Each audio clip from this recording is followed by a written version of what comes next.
This week, the Supreme Court stepped into the opioid crisis, putting the brakes on a potential $6 billion settlement between Purdue Pharma, maker of Oxycontin, and a group of state and local governments. It is the latest chapter in a long story that the Sackler family, which owns Purdue Pharma, was hoping was just about over. I was a reporter at the New York Times, and we got a tip that there was this brand new painkiller, a drug called Oxycontin, and it was pouring onto the streets of all these small towns throughout Appalachia, in Maine, Florida. Barry Meyer first sounded the alarm more than 20 years ago, despite many saying everything was just fine.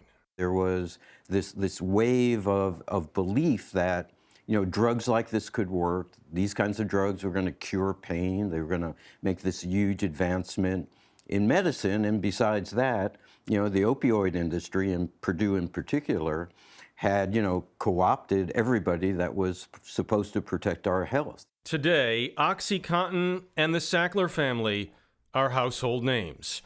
Even more so with the release of the Hulu series Dopesick, and this week Netflix's long-awaited Painkiller, based on Meyer's book, which strangely went out of print the year it was released. The money they poured into this place is pretty incredible.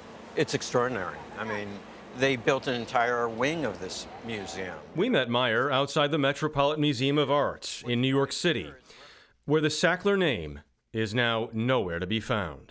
Their name goes from being associated with being benefactors of institutions to becoming pariahs. As the nation has moved to a new phase in the opioid epidemic, fentanyl, Oxy remains an issue, with plenty of blame to go around. Is there an argument to be made that the responsibility is more than just the Sackler family and Purdue Pharma? Oh, absolutely. Doctors were involved, patients were taking it. To make them the only bad guys seems, I don't want to say they're not bad guys, but seems unfair. Well, I've never felt that they were. I felt that, I've written that this episode has been a remarkable failing by regulators, by lawmakers, by doctors.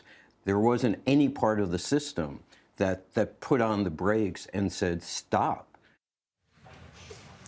The settlement would have shielded the Sackler family from all future civil litigation. That is now on hold. In response, Purdue told us they are confident in the legality of the plan. They say the DOJ is only delaying money going to victims. In previous statements, the Sackler family owners said they sincerely regret that Oxycontin unexpectedly became part of an opioid crisis.